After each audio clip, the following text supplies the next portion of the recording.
মহিলাদের আসরে স্টুডিওতে আজ আমাদের সঙ্গে আছেন কথা সাহিত্যিক সুকান্ত গঙ্গোপাধ্যায়। তাঁর সৃষ্টির ব্যাপ্তিতে একদিকে যেমন ধরা পড়েছে রহস্য রোমাঞ্চ সিরিজ, অন্যদিকে সামাজিক গল্প, কোথাও রাজনৈতিক প্রেক্ষাপট, আবার কোথাও বা সভ্যতার সঙ্গে এগিয়ে চলা জনপদের পরিবর্তন তাকে বিশেষভাবে নাড়া দিয়ে গেছে। আমরা লক্ষ্য করেছি তাঁর বহু সৃষ্টিতে। আজ আছেন সেই স্রষ্টা আমাদের সঙ্গে। নমস্কার দাদা, আকাশবাণী মৈত্রী মহিলাদের আসরে আপনাকে স্বাগত। নমস্কার। বাংলা সাহিত্যে আপনার অবদান আমাদের উপহার দিয়ে চলেছেন একটার পর একটি উপন্যাস, গল্প, ছোট গল্প, রহস্য রোমাঞ্চ সিরিজ, সব মিলিয়ে প্রচুর প্রশ্ন মনে ভিড় করে আসছে। তবুও আমরা নারী চরিত্রের দিকে একটু বিশেষ নজর দেব। তবে শুরু করছি গোড়ার কথা থেকে। ক্যামেরা গল্পটির মধ্য দিয়ে আপনার আত্মপ্রকাশ পাঠকদের কাছে। না, আমি ওই যেমন স্কুল লাইফে একটা লেখা, এরকম কলেজ লাইফে হয়তো এক দুটো লেখা, খুব কম। মানে তারপরে আমি প্রায় কলেজ লাইফে যে লিখেছিলাম একটা লিটল ম্যাগাজিনে, তার প্রায় 10 বছর পর আমি ক্যামেরা গল্পটা লিখি। এর পেছনে একটা গল্প আছে ছোট, যে আমি তখন নাটকের দল ছিল, আমি ডিরেকশন দিতাম, স্ক্রিপ্ট লিখতাম। ওই দলটা আমার জুনিয়রদের ছিল। তো সেই সময় দেখলাম যে তারা চাকরি খুঁজতে খুব ব্যস্ত, তারা মহলায় আসতে পারছে না। আমি তখন চাকরি করি, কিন্তু আমার অঢেল এনার্জি, কেননা আমার শিফটিং ডিউটি ছিল। তারপরে আমি বাড়ি আসতাম, বাকি সময়টা কি করব। নাটক দল যখন বন্ধ হয়ে যাচ্ছে, তখন আমি ভাবলাম যে এক কাজ করি, আমার কলমে আমি চরিত্রদের নিয়ে আসি, তারা তো আর ডুব দেবে না বা মহলায় আসার ব্যাপার নেই। এইভাবে আমি গল্পে প্রবেশ করি এবং প্রথম যে গল্পটা লিখেছিলাম সেটা আমার এক দাদা কবি, তিনি আমাকে বললেন যে এই গল্পটি স্ট্যান্ডার্ডেড হয়েছে। তা সেই অনুযায়ী আমি এটা দিলাম, আর তা ছাপা হলো। বাহ, সেখান থেকেই পথ চলা শুরু। হ্যাঁ, এবং আমি সত্যি অবাক হয়েছিলাম, কেননা আমি তো তার আগে 10-12 বছর কিছু লিখিনি। তার আগেও যেটা লিখেছি সেটাও প্রায় খেলার ছলে, কিন্তু আমি দেখলাম যে পত্রিকা অ্যাকসেপ্ট করলো। তখন আমি আবার ওই হাউসেই অন্যান্য পরপর গল্প দিতে থাকলাম এবং ছাপা হতে থাকলো। বাহ, ফটোগ্রাফি আপনার পেশা, সেই জন্যই কি ক্যামেরা গল্পের মধ্য দিয়ে আত্মপ্রকাশ? ঠিক তা নয়, তবে ক্যামেরা গল্পটাতে ক্যামেরার খুব দরকার ছিল, মানে ক্যামেরার অনুষঙ্গ, তো সেই জন্য এসছে এবং সেটা আমি সহজে লিখতে পেরেছি, যেহেতু ফটোগ্রাফিটা আমার পেশা ছিল। অ্যাকচুয়ালি ফটোগ্রাফি নয়, ফটোগ্রাফি পেশা একসময় ছিল, তাই আমি ফটো প্রিন্টিংটায় আমি আস্তে আস্তে চলে আসি আর কি। আচ্ছা, খানিকটা ফটোগ্রাফি প্রভাবের ফলেই ক্যামেরা গল্পটা প্রথম আমার মাথায় আসে। তারপর তো একটার পর একটা গল্প লিখেছেন। প্রথম উপন্যাস প্রত্নকন্যা ছাপা হলো, তারপর থেকে একের পর এক উপন্যাস সৃষ্টি। হ্যাঁ, প্রথম উপন্যাস আমি তখন 3 বছর গল্প লিখেছি এবং অন্যান্য জায়গাতেও লিখেছি, আর একটা দুটো লিটল ম্যাগাজিন। হ্যাঁ, তারপরে আমাকে উপন্যাস লিখতে বলা হলো শারদিয়াতে, তো প্রত্নকন্যা লিখলাম। তারপরের বছরও পত্রিকাতে বেরিয়েছিল মল্লারপুর, তো সেই বছর ওই উপন্যাসটা পুজো সংখ্যা উপন্যাসের মধ্যে শ্রেষ্ঠ উপন্যাস বিবেচিত হলো এবং আমি একটা পুরস্কার পেলাম, আনন্দ স্নোসেম শারদর্ঘ্য। তারপর থেকে তো লিখেই যাচ্ছি উপন্যাস প্রত্যেক পুজোতে। এই যে বললেন মল্লারপুর, এখানে নরনারীর প্রেম আমরা দেখেছি, আরও অনেক উপন্যাস রয়েছে। তিস্তা যাবেই, তরঙ্গ ওঠে, এই উপন্যাসগুলোতে যেমন ব্যতিক্রমী নারী চরিত্র দেখেছি, তেমনি দেখেছি সম্পর্কের জটিলতা, কোথাও পরকীয়া জায়গা করে নিচ্ছে। এই পরকীয়া সম্পর্ককে প্রাধান্য দিচ্ছেন কেন? এমনিতে আমি পরকীয়া শব্দটাকে ডিজোন করি, মানে আমি মনে করি না পরকীয়া বলে কোনো শব্দ থাকা উচিত। পরকীয়া প্রায় একটা শৃঙ্খলের মতন। মানুষের যদি কাউকে পছন্দ হয়, কাউকে ভালো লাগে কোনোভাবে, যেহেতু সে বিবাহিত বা যেহেতু সে কারুর বাগদত্তা, তাহলে সে অন্য কারুর কাছে যেতে পারবে না, মিশতে পারবে না, এটা আমি বিশ্বাস করি না। কেননা মানুষ মুক্তি চায়, মুক্ত জীবন বাঁচতে চায়, এবং আমি মনে করি পরকে নয়, ওইগুলো সমস্তই প্রেম। বাহ, সম্পর্ককে গণ্ডিতে বাঁধলে তার ওজন কখনো ভারাক্রান্ত লাগে, সেই কারণেই সেই মুক্তির খোঁজে আপনি পরকীয়াকে জায়গা দিচ্ছেন। হ্যাঁ, অবশ্যই। সম্পর্কটা এমন যেন না হয়ে যায় যে শেকড় একে অপরকে জড়িয়ে ধরেছে, তা নয়। দুটো ভিন্ন গাছ পাশাপাশি দাঁড়িয়ে আছে, তাদের মধ্যে কথা হচ্ছে, এক গাছের পাখি আর এক গাছে যাচ্ছে, এরকম হওয়া উচিত সম্পর্ক। সম্পর্ক ওই ভাঙা বাড়ির দেয়ালে যেভাবে শিকড় চাড়িয়ে যায় গাছের, সেভাবে ধরে রাখা যায় না। বাহ, তা আমার মনে হয় যে এর সম্পর্ক এরকমই হওয়া উচিত। শেষের কথাগুলো খুব মন ছুঁয়ে গেল। সম্পর্কের এক গভীরতায় পৌঁছেছেন এবং আপনার চরিত্রগুলো খুব সহজেই একটি সম্পর্ক থেকে অন্য সম্পর্কে যাতায়াত এবং আবার কখনো কখনো প্রত্যাবর্তন আমরা লক্ষ্য করেছি। অনেক নারী চরিত্রকে আমরা দেখেছি। এই নারী চরিত্রগুলো সম্পর্কে যদি বলেন, আমি যেমন পড়েছিলাম তিস্তা যাবেই, উপন্যাসটিতে তিস্তা কেন্দ্রীয় চরিত্র, কিন্তু কোথাও গিয়ে দুর্বাও যথেষ্ট প্রভাব ফেলছে পাঠক মনে। এরকম একটি চরিত্র যাকে আমরা সহজেই দেখি, আমাদের আশেপাশেই এই ধরনের চরিত্রগুলোকে দেখি, সেই চরিত্রগুলো নায়িকা হতে পারে না, কিন্তু আপনি এদেরকেই কোথাও গিয়ে নায়িকার রূপ দিচ্ছেন আপনার উপন্যাসে। এই নিয়ে একটু শুনবো। হ্যাঁ, আমার উপন্যাসে সাধারণত নায়ক নায়িকা এই আমাদেরই মতন, আমাদেরই ঘরের লোক, তাদের দোষ ত্রুটি সব থাকে। তিস্তা দুর্বার মধ্যে আমি বিপরীত দুটো নারী চরিত্র দেখানোর চেষ্টা করেছি। তিস্তা কেরিয়ারিস্ট, সে জীবনে উন্নতি করতে চায়, তার জন্যে সে নিজের প্রেমকেও এড়িয়ে যেতে পেরেছিল একটা সময়। আর দুর্বা একটা খুব ডিস্টার্ব শৈশব কাটিয়েছে এবং তার ভাই সে বিশেষভাবে সক্ষম।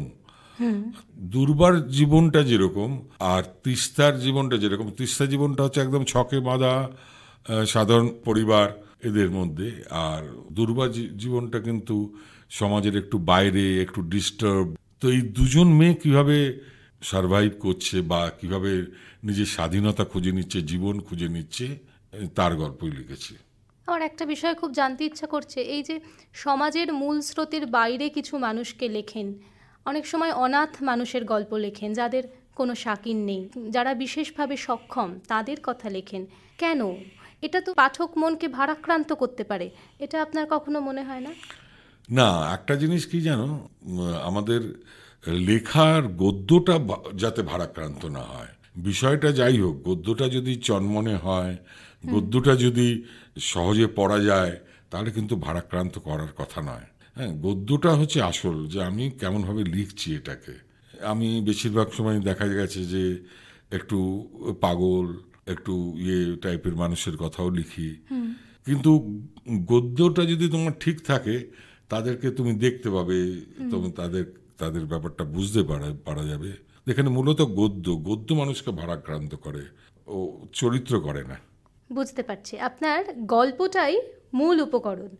এই গল্পের মূল স্রোতে এই ছোট ছোট চরিত্রগুলোকে ভাসিয়ে নেওয়া যায়, এই দুঃখগুলোকে ভাসিয়ে নেওয়া যায়। অনেকে বলেন দুঃখ একটি শিল্পের মূলধন। স্রষ্টার যদি দুঃখ থাকে, স্রষ্টা যদি ভিতর থেকে বিপন্ন হন, তাহলে সেই শিল্প অনেক বেশি উঁচু মানের হয়। আপনি কি একজন স্রষ্টা হিসেবে তাই মনে করেন? হ্যাঁ, এটা খুবই ঠিক। অনেক লেখকও বলেছেন আগে যে নিজেকে বিপন্ন করো, তবে এই কথাটায় আমার বিশ্বাস নেই। নিজেকে বিপন্ন করা যায় না, যেচে বুঝে নিজেকে কষ্টে ফেলা করা উচিত নয়। তবে এক ধরনের কষ্ট, দুঃখবোধ মানুষকে লেখায় বা শিল্পীকে প্রাণিত করে। কিন্তু একটা সময় আসে, যেমন এখন আমরা নিয়মিত লিখি, ব্যস্ত লেখক, প্রচুর লিখতে হয়, তখন না মানে আমাদের এই ট্রমাটায় যেতে হয়। ওই যে ভেতরে একটা বিষণ্ণতা, যেটা একসময় আমাকে লেখাতো, আমি আবার আমার লেখার সময় ওই বিষণ্ণতায় ফিরতে চাই, এবং ওইখানে যদি আমি পৌঁছে যেতে পারি, তখন কিন্তু আমার লেখাগুলো সহজ হতে শুরু করে। কারণ এখন আমাকে সেই ট্রমায় ফিরতে হয়। আগে যেমন বিষণ্ণতা আমাকে গ্রাস করতো, আমি এখন বিষণ্ণতাকে আহ্বান করি। বাহ, প্রতি মুহূর্তে সৃষ্টিকে নিয়ে ভাবতে হয়, এবং আপনার সৃষ্টির ধারা অনেকগুলো, কোথাও রহস্য রোমাঞ্চ, কোথাও সামাজিক গল্প, কোথাও রাজনৈতিক প্রেক্ষাপট, কোথাও সভ্যতার সঙ্গে এগিয়ে চলা। এতগুলো ভাবনাকে একসঙ্গে মাথায় জায়গা দেওয়া এবং প্রতিটা উপন্যাসকে প্রতিটা উপন্যাসের থেকে আলাদা করে নেওয়া, এই অভিজ্ঞতা একটু শুনবো। প্রথমত এটা খুব কঠিন কাজ। দেখে পার হবেন রাস্তা, ওটা খুবই রাজনৈতিক উপন্যাস। পিতৃপক্ষ খুব লার্জ স্কেল, মানে অনেকটা জুড়ে, ওটা ধারাবাহিক হিসেবে বেরিয়েছিল দেশ পত্রিকায়, ওটা অনেকটা সময় জুড়ে। তো হ্যাঁ, এটা ঠিকই যে এই কখনো রহস্য রোমাঞ্চ, কখনো প্রেমের গল্প, কখনো এরকম উপন্যাস, সামাজিক উপন্যাস, কখনো বা রাজনৈতিক উপন্যাস, নানান ধরনের লেখা, এটা একটা কিন্তু খুব কঠিন, মানে তোমার যাকে বলে আস্তিক ভাষায় সাধনা। মাথায় এটা ভাবতে হয় এবং সারাক্ষণই সাধারণ জীবনযাপনের সঙ্গে ডিট্যাচ থাকতে হয়। এবং খুব স্বাভাবিকভাবেই এ ব্যাপারে আমার সহধর্মিণী বা সংসার লোকজন, বন্ধুবান্ধব আমাকে অনেক হেল্প করে এবং আমি নিজের মতন করে ভাবতে পারি এবং লিখতে পারি যতদিন পারছি আর কি, এখন অবধি তো পারছি। আচ্ছা, দেখে পার হবেন রাস্তা, ধানের গন্ধ, বাসরলতা, এরকম বেশ কিছু উপন্যাসে আমরা গ্রামের ছোঁয়া পাই। সামাজিক উপন্যাসগুলো পড়লে যে কোনো পাঠকের মনে হবে আপনি হুগলি নদীর তীরবর্তী মফস্বল এলাকায় থাকেন। আবার আপনার রহস্য রোমাঞ্চ সিরিজের যে দুইজন চরিত্র, দীপ কাকু, ঝিনুক, কলকাতার আধুনিকতার ছোঁয়া লেগে আছে এদের জীবনে। এই যে আঞ্চলিক বৈচিত্র্য আপনার লেখায় ধরা পড়ে, সেই নিয়ে একটু শুনবো। এমনিতে আমি তো খুব কলকাতার দূর মফস্বলে থাকি না, উত্তরপাড়ায় থাকি। এখন তো উত্তরপাড়া প্রায় কলকাতা হয়ে গেছে, মানে কিন্তু আমার আজ থেকে 10-15 বছর আগে কি তারও আগে সেটা সত্যিই মফস্বল ছিল, মানে আমার কৈশোরে। কিন্তু আমি চাকরি বাকরি এদিকে কলকাতায় করতে হলো এবং চাকরির ক্ষেত্রে আমাকে বিভিন্ন জায়গায় কলকাতাকে ঘুরতে হয়েছে। আর শুধু ঘুরতে হয়নি, আমি জায়গাগুলোকে চেনার চেষ্টা করেছি, কেননা এর প্রেক্ষাপটে আমার লিখতে হবে। আমি কতদিন মফস্বলের প্রেক্ষাপটে আর লিখব। তো যখন কলকাতায় আমার মোটামুটি চেনা হয়ে গেছে, এখানে রাত কাটিয়েছি বন্ধুদের বান্ধবের বাড়িতে, এই করতে করতে কলকাতায় যখন আমার হাতের মুঠোয় এসে গেছে, তখন আমি দীপ কাকু, ঝিনুক লেখা শুরু করি, যেটা পুরোপুরি কলকাতা। এছাড়া আমার মায়াভূমি উপন্যাস প্রথম দিককার, সেটাও কলকাতা, বেশ মধ্য কলকাতা নিয়ে। এবার মফস্বল তো আমার হাতের তালুর মতন চেনা, কোনো অসুবিধা হয় না। আর মফস্বলে লেখার একটা সুবিধা হচ্ছে, মফস্বল এমনই একটা জায়গা, খানিকটা শহর, 2 কিলোমিটার গেলেই একটু গ্রাম, হ্যাঁ, আরো 2 কিলোমিটার গেলে একদম গ্রাম, আর শহরের দিকে গেলে 2 কিলোমিটার গেলেই শহর, আর 2 কিলোমিটার গেলে আরো শহর। ফলে মফস্বল এমন একটা জায়গা যেটা বেশ সমস্তটাকে টাচ করা যায়। কিন্তু ওই যে ধানের গন্ধের কথা তুমি বললে, সেটা গভীর গ্রামের গল্প। এরকম আরো বেশ কিছু গল্প আছে আমার, বাসরলতাতেও আছে গভীর গ্রামের গল্প। সেই ক্ষেত্রে আমাকে ওইসব গ্রামে গিয়ে থাকতে হয়েছে। আমি দীর্ঘদিন থেকেছি, থেকে তার এক্সপেরিয়েন্স করে এটাকে বোঝার চেষ্টা করেছি এবং তারপর লিখেছি। গবেষণামূলক লেখা। আচ্ছা, ঝিনুক চরিত্রটা নিয়ে একটু বিশেষভাবে প্রশ্ন রাখবো। আমরা অজিতকে চিনেছি, আমরা তোপসেকে দেখি একজন অ্যাসিস্ট্যান্ট হিসেবে। যে কোনো গোয়েন্দা চরিত্রের পাশাপাশি তার যে অ্যাসিস্ট্যান্ট থাকে, তাকে গোয়েন্দা চরিত্রের থেকে একটু কম বুদ্ধিসম্পন্ন হলেও তাকেও শারীরিকভাবে দক্ষ এবং উপস্থিত বুদ্ধি দিয়ে সমস্যা মোকাবিলা করার গুণগুলো সেই চরিত্রগুলোর মধ্যেও থাকতে হয়। এই গুণগুলোকে আপনি একসঙ্গে দেখিয়েছেন ঝিনুকের মধ্য দিয়ে। এই ধরনের গুণগুলো এখন মেয়েদের মধ্যে খুব বাড়ছে। কোথাও গিয়ে ঝিনুক সেই সব মেয়েদের প্রতীকী। এই চরিত্রটা সৃষ্টি করলেন যখন, কি ভাবনা ছিল মাথায়? আমার মনে হয়েছিল যে মেয়েদের, যেমন ঝিনুক ক্যারাটে জানে, হ্যাঁ, এবং অনেক স্মার্ট, যে কোনো জায়গায় গিয়ে চট করে কথা বলতে পারে। আমার মনে হয়েছিল যে মেয়েরা যে এত গুটিয়ে আছে, ঝিনুক আমার উপন্যাসের গোড়ার দিকে ক্লাস 10-11 পড়তো, তারপর থেকে এখন ফার্স্ট ইয়ার, আর এগোবো না, এখানেই থাকবে ঝিনুক এখন। তো আমি চেয়েছি যে একটা চৌখস মেয়ে যে পাল্লা দিতে পারে ছেলেদের সঙ্গে, বা পাল্লা শুধু না, ও অনেকবারই আমার কাহিনীতে মারপিট করেছে এবং সে জিতেছে। হ্যাঁ, হয়তো বুদ্ধিটা দীপ কাকুর থেকে একটু কম, কিন্তু দীপ কাকুকে বোঝার চেষ্টা করেছে, কখনো কখনো দীপ কাকু ওকে অ্যাপ্রিসিয়েট করেছে ওর ভাবনাকে। তো আমি চেয়েছি মেয়েরা একটু স্বাবলম্বী হোক, ঝিনুকের মতন হোক। সেই জন্যে আমি অ্যাসিস্ট্যান্ট কিন্তু দীপ কাকুর সঙ্গে ঝিনুককে রেখেছি, যাতে ঝিনুক এখনকার মেয়েদের যেন হতে পারে। আমার মনে হয়েছে ভালো, ঝিনুক খুব ভালো রেসপন্স দিচ্ছে, মানে নারী পুরুষ নির্বিশেষে ঝিনুককে খুব পছন্দ করে। সেই জন্য আমার মনে হয়েছে ভাবনাটা আমার প্রথম দিকে তাহলে ঠিকই ছিল এবং খুব বাস্তব লাগে। গোয়েন্দা চরিত্রের মধ্যে তো একটা কাল্পনিক ছায়া থাকে, সেই জায়গাটাকে যেন ঝিনুক কাটিয়ে উঠতে পারে। এরকম শক্তিশালী নারী চরিত্র নিয়ে যদি একটু বলেন, আপনার তৈরি করা রহস্য রোমাঞ্চ সিরিজ নয়, সামাজিক গল্পে। মেঘেদের ঘরবাড়িতে একটা এইরকম চরিত্র আছে, হ্যাঁ, মধুশ্রী। মধুশ্রী চরিত্রটা আমি বলবো পাঠকদের পড়তে। তাতে দেখা যায় যে এই মধুশ্রী, এমনিতে মধুশ্রী যে খুব সুন্দরী টন্দরী সেরকম নয়, কিন্তু সে যেহেতু একটু কম সুন্দরী, একটু শ্যামলা, ছোটবেলায় অনেকবার সে ঠক্কর খেয়েছে এবং দেখা গেছে তার বাবাও তার কথাকে বিশ্বাস করেনি, সে সিডিউস হয়েছে। কিন্তু পরে এই মধুশ্রী কিন্তু একদম অন্যরকম হয়ে পড়ে। সকল পরকীয়া যেটা বোঝায় সেটাকে মধুশ্রীও পাত্তা দেয় না। মধুশ্রী চরিত্রটা আমার এখানে খুব মনে হয়েছে, একটা স্ট্রং চরিত্র মেঘেদের ঘরবাড়িতে।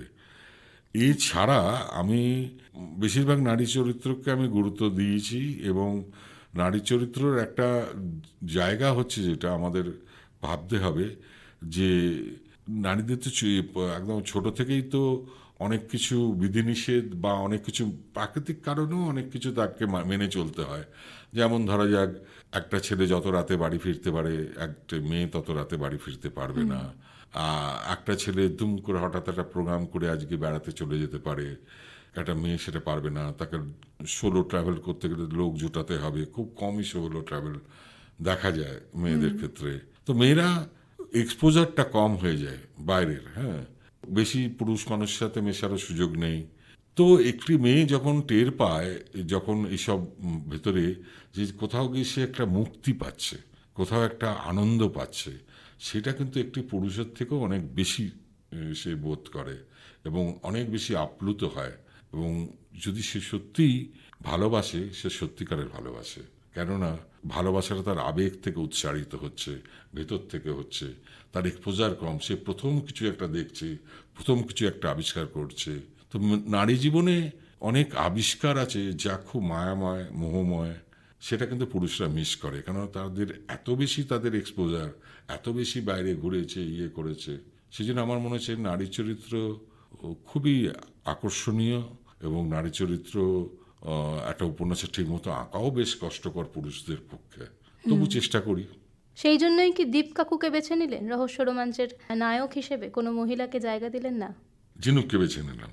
সত্যি কথা বলতে কি, হ্যাঁ, এটা ঠিকই যে ওখানে আমি কোনো মেয়ে গোয়েন্দা নায়ক হলে আমি অতটা ভালো লিখতে পারতাম না।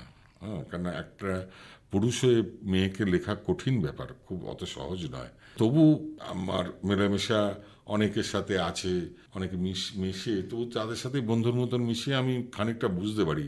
কিন্তু একজন দীপ কাকু, মানে যে পরের পর যাকে নিয়ে আমাকে উপন্যাস লিখে যেতে হবে, তাকে মহিলা করার সাহস পাইনি আমি।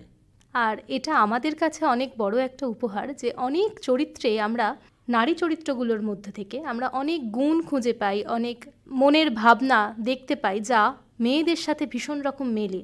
এটা আমাদের কাছে এক প্রাপ্তি এবং এই চরিত্রগুলো আমার মনে হয় সমাজের মেয়েদেরকে অনেক বেশি অনুপ্রাণিত করে। উপন্যাস না গল্প, কোনটাকে কত নম্বরে রাখবেন? আমার দুটোই ভাল লাগে, আমার দুটো লিখেই সমান তৃপ্তি।